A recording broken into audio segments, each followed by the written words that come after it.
the blocks in Zone A that was directly affected. As you could see, the majority of her walls are now outside.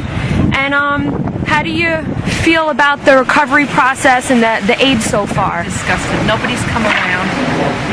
Neighbors have been helping neighbors. It's just devastating. The Red Cross, they're saying, we're parked down the beach. Nobody has cars. There's no gas. How are we getting to the beach? No one come around. This is almost 6 days later. We have no heat, no electric, nothing. Absolutely nothing. Just people helping people with food. People coming over from Jersey, we don't even know, strangers, bringing us toilet paper and different things to drink and eat. It's just unbelievable. Everybody's devastated.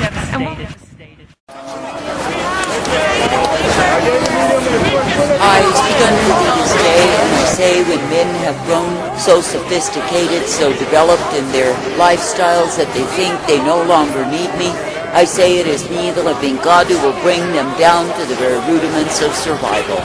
That is, I can reduce them, I can take from them all of their so-called development and improvement, and bring them down to the level whereby they grovel day by day.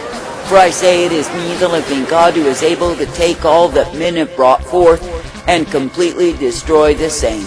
And I say it is me, the living God, who is well able to reduce men to where they will grovel in the dust.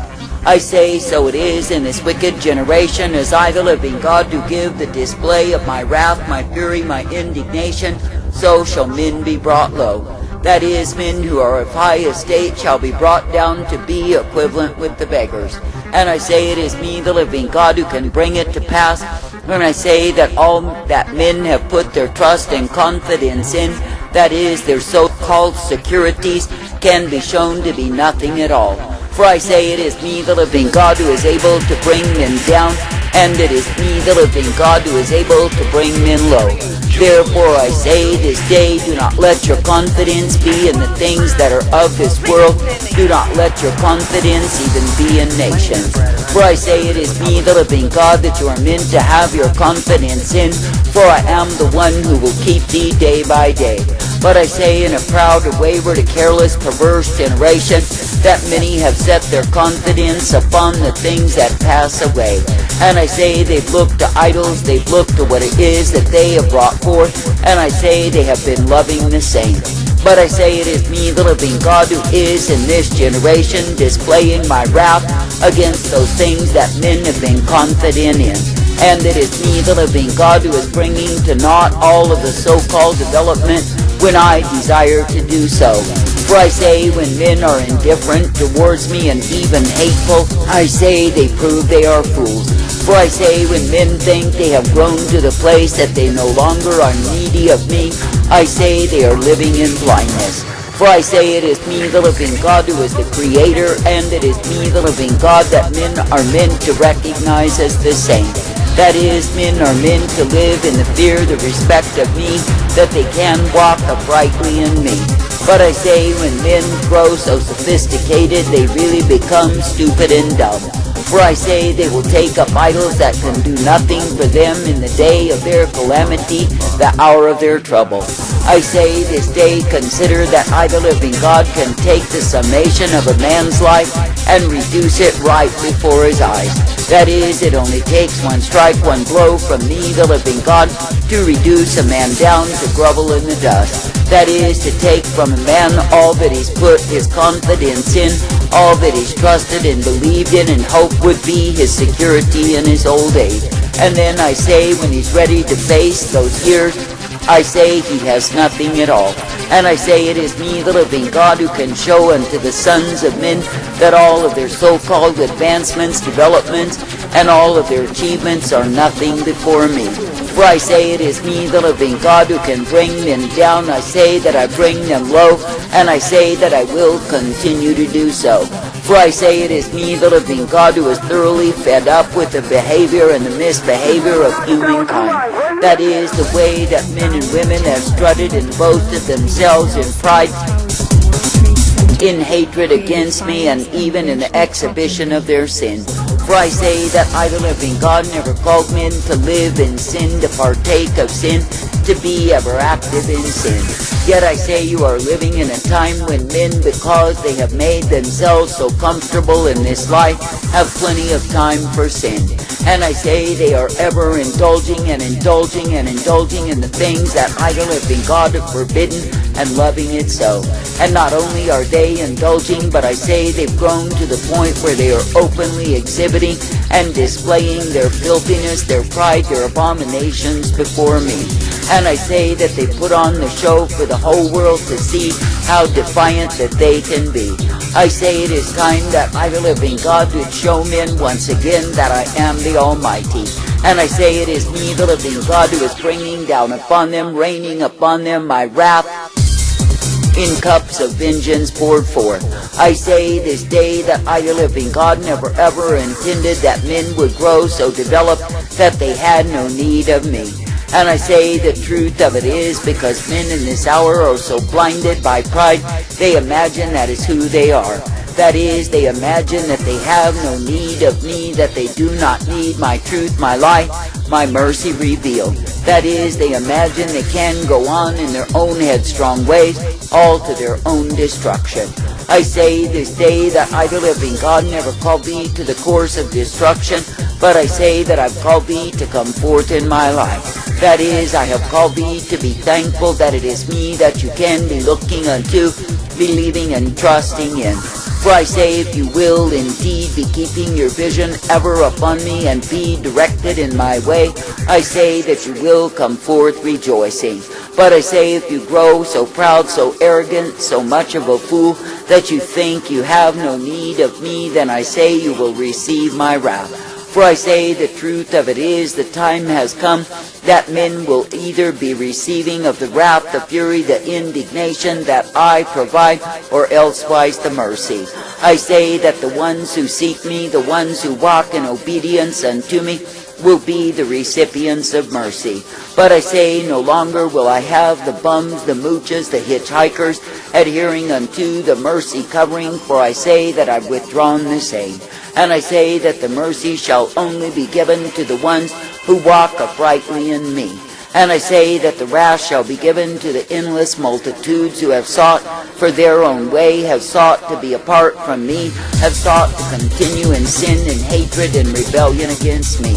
And I say that the proud doers will likewise receive the cup of my wrath. I say this day that idol-living God do not intend that any would be covered by mercy any longer who will not choose to walk in obedience unto me. And I say when men and women will indeed exhibit their rebellion, know that they shall be marked for wrath. For I say it is me, the living God, who is indeed in this generation, vindicating myself upon the proud, the rebellious, the arrogant fools. That is, the ones who have chosen to display their disobedience, chosen to display their rebellion against me.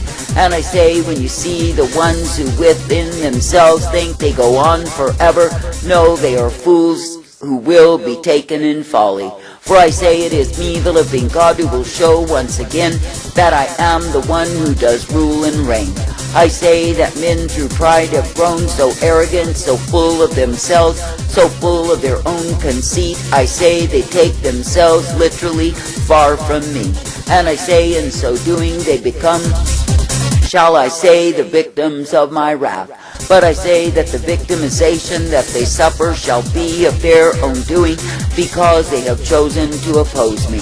That is, they have chosen to go in their own headstrong ways, and loving it so. I say this day that idol-living God never called thee to walk according to your own understanding, which is darkened, but I say that I've called thee to come forth in my light. And I say that I've called thee to be made glad, ever rejoicing that it is me you are privileged to serve. For I say, if you will be looking unto me, believing and trusting in me, what is it that you see? I say you will see that I, the living God, am ever present to give my mercy unto thee. But I say, if you are indeed as those who walk afar off, according to their own pride, their own understanding, with contempt for me, I say, of course, you pay for the same. I say this day that I, the living God, through my wrath will restore unto the ones who are mine the fear of me. That is, when they see my wrath openly displayed, I say they will tremble to be in right standing with me. But I say there are many of the proud, the rebellious, the hateful fools who will go on in their folly, all the more defiant of me. That is, simply defying my retributive justice, claiming they have no need of the same. But I say they are the ones who will pay not only in this life, but in the life to come. For I say they shall find themselves when it is finished upon this earth in hell, and I say they will not be able to extract themselves from the same. And I say that their torments will be ever increased because of their defiance against me. I say this day that I, the living God, do not call men to defy me, to rebel against me, to hate me, and to seek to bring me down. Yet I say in this wicked generation, that is exactly where men are living and loving it so. I say, how can a man or a woman be at war with their Creator and find any peace? I say there is none. For I say, you see the time that men have declared through their pride war against me. I say they are openly defiant and flippant, and their behaviors exhibit their rebellion against me. And I say they hate and despise my holiness, my truth, and my life. I say this day that I, the living God, never called men to walk in such ways, but I say they choose it because of the issues of their own hearts. That is, because they are evildoers, because they love to run unto sin and partake of the filth of the same. I say they are not steadfast with me. But I say they will ever be flipping and flopping and turning aside to the very course of their own damnation. I say what fools they are, but I say they are blinded by the god of this world, and I say they are literally the captives of pride. I say this day that pride is a killer, and many are being destroyed in the same. Therefore I say this day, do not walk in pride, neither be proud of anything. But I say, be ever seeking to remain in the humility way that I, the living God, do provide, which is the way of my life, that you will not be reduced to grovel in the dust because of pride. I say this day, when you see that I, the living God, do strike through my vengeance, I say, do not feel sorry for those who are the so-called victims. For I say it again, and I will repeat it, that their victimization is their just reward. That is, they are victims of my vengeance, my wrath, my fury, my indignation revealed, because they have been impudent, proud fools before me. That is, they have scoffed and mocked and scurried along in their pride, thinking they remain forever. I say, therefore, when you see that I, the living God, do club them down, to let them see they are mere men, I say, have no pity upon them. For even if they howl and moan and give the stories of their pitiful plight, I say they are not to be pitied by my true ones. For I say that the ones who are true unto me are going to be in allegiance with me. That is, they will be aligned unto the way that I, the living God, am moving, thankful for the same. I say it is not the time that I, the living God, am giving blessings upon the proud, the independent, rebellious fools who think they get by on me. But I say it is the time that I, the living God, am giving mercy unto the ones who walk uprightly. I say the ones who are full of rebellion and pride, who are stiff-necked, hard-hearted, and of course hateful towards me, are receiving abundance of wrath. For I say that it is the time that I, the living God, am pouring forth the same. I say, if you see the proud who are standing, if you see the rebellious in all of their glory, or so they imagine, know that the day is at hand. Know that I, the living God, will indeed in my timing pour forth the wrath upon all who think they can be defiant of me. And I say there will be so many under the wrath that men will begin to get the picture before their eyes, that I, the living God, am sorely displeased, disappointed, and determined to vindicate myself through wrath upon the proud, the arrogant, the rebellious fools who have lived in defiance of me. I say this day, why not be thankful to be perceiving, to be receiving of the mercy, the truth, the light that I provide. That is, why not be thankful each and every day that you are not under the wrath, but you can be under the mercies of who I am. That you can indeed be brought forth in truth and light in a dark, a sin-filled, a sick generation. that you can be given the truth and the light to keep thee always in me. I say, give thanks, give praise.